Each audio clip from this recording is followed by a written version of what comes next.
YCP నాయకుడు బోరుగడ్డ అని నేనో లేదు జనసేన వాళ్ళు చెప్పలా, స్వయంగా మీ వైఎస్ఆర్సీపీ సంబంధించిన సాక్షి టీవీ అను మీ నాయకులే చెప్పారు.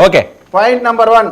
రెండోది, ఇప్పుడు వర్రా రవీంద్రారెడ్డి అనే అవతడు అసలు సచ్చీలుడు, పాపం ఎవరిని ఒక్క మాట కూడా ఏం తిట్టలేదు, చాలా బుద్ధిమంతుడు, నోట్లో ఏలు పెడితే చీకటం తప్ప ఏం చేత కాదు. అతను అన్యాయంగా తీసుకెళ్లి కొట్టి పోలీస్ స్టేషన్ లో తప్పుడు కేసు పెట్టారు. అదే కదా వెంకటరెడ్డి గారు చెప్పదలుచుకున్నది.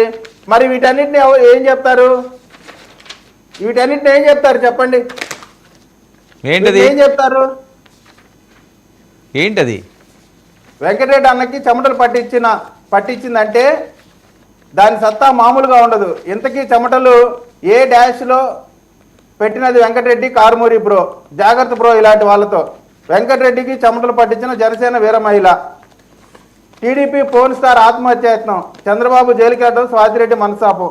ఏంటండి ఇవన్నీ? వర్రా రవీంద్ర మీ అమాయకుడు అసలు ఏమి తప్పు తెలియని అమాయకుడు పెట్టినటువంటి పోస్టులే. మన ఎవరు చెప్తే కొంచెం జనాలు ఇది నిజమని అనుకునే ప్రయత్నం అన్న చేయాలా. మనం తప్పుని సమర్థించవచ్చు, కానీ ఇంత బ్రోటల్గా తప్పులు చేసినటువంటి అటువంటి వాళ్ళని కూడా మీరు సమర్థిస్తూ వస్తే అది మీ విజ్ఞత. అందుకే కదా ప్రజలు మీకు ఇవ్వాల్సినటువంటి బహుమానం మీకు ఇచ్చారు.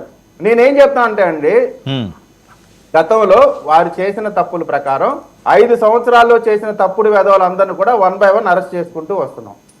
ఎవరన్నా సరే మా ప్రభుత్వ హయాంలో అటువంటి ప్రవర్తన వీళ్ళ ప్రభుత్వంలో చేసినటువంటి లాంటి ప్రవర్తన చేస్తే వాళ్ళ టర్న్ కూడా వస్తుంది.